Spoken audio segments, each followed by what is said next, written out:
All right, welcome everybody, and here's our first lesson on getting Godot and GitHub to work together and starting our first collaborative game project. So there's a couple ways to approach this, but I want to try and make this as smooth as possible. Once you're in and building, it's very much just like working with Godot, but there's a couple uh, better ways of approaching this than not. So the first thing I'm going to recommend is rather than starting with a Godot project, start with a GitHub repository. GitHub really likes to create a repository in its own folder and set everything up there. And then Godot can go into that fine.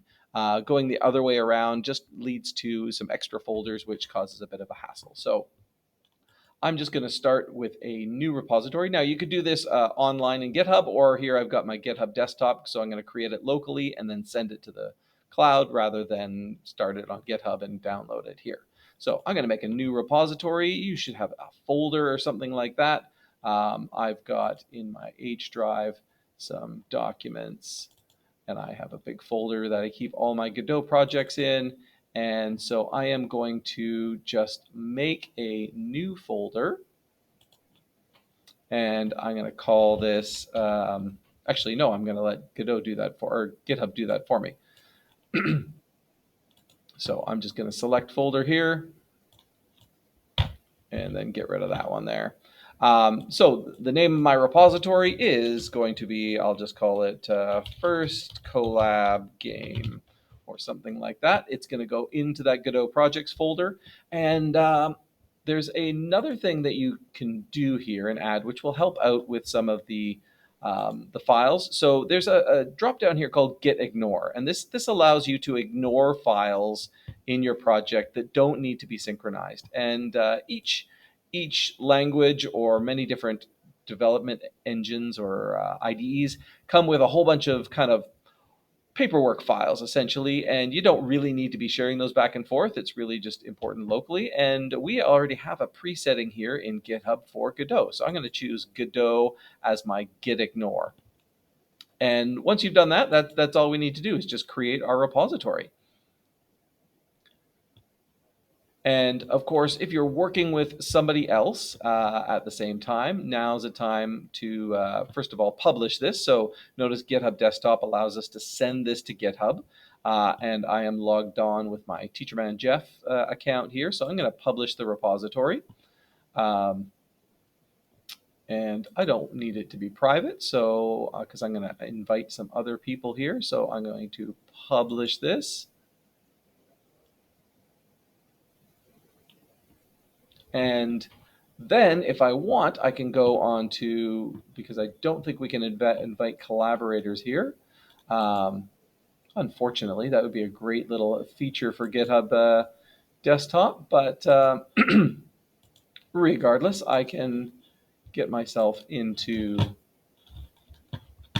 a GitHub window here.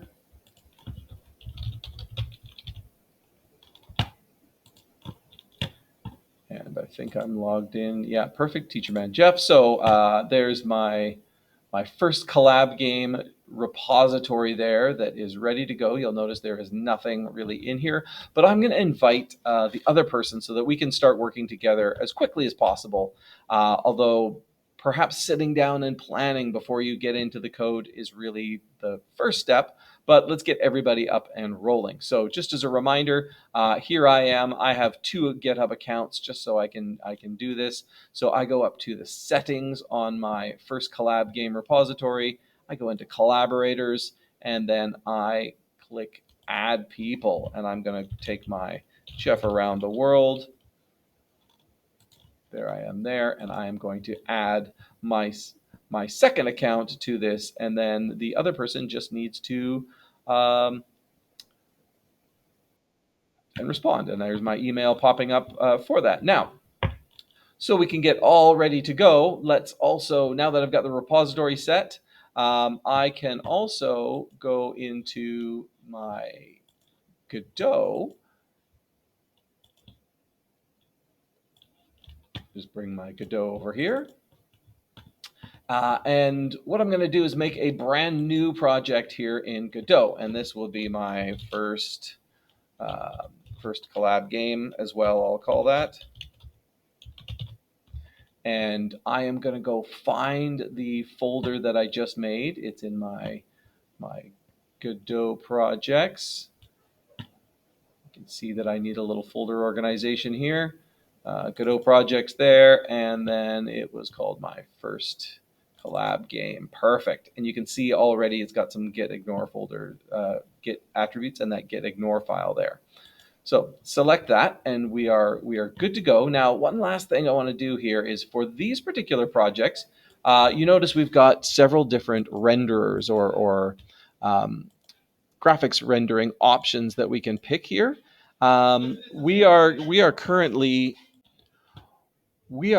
normally building in the Forward Plus. This is the most advanced version of your renderer. You can see it's got advanced graphics, great 3D, can scale, all sorts of stuff, but slower rendering of simple scenes. And for our purpose here, we're going to be trying to design a game for the big screen and maybe later on our phones. So we have a couple options here as well, and I'm going to start and try with the mobile. So you'll notice less advanced 3D graphics. Well, we're not worried about that because we're going to be making a 2D game.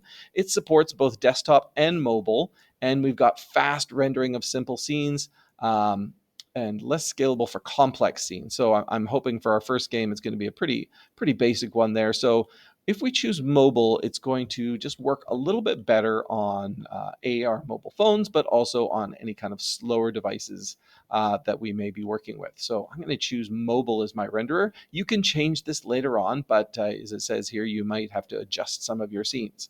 So we're good. We're in our folder here, and I'm going to create and edit.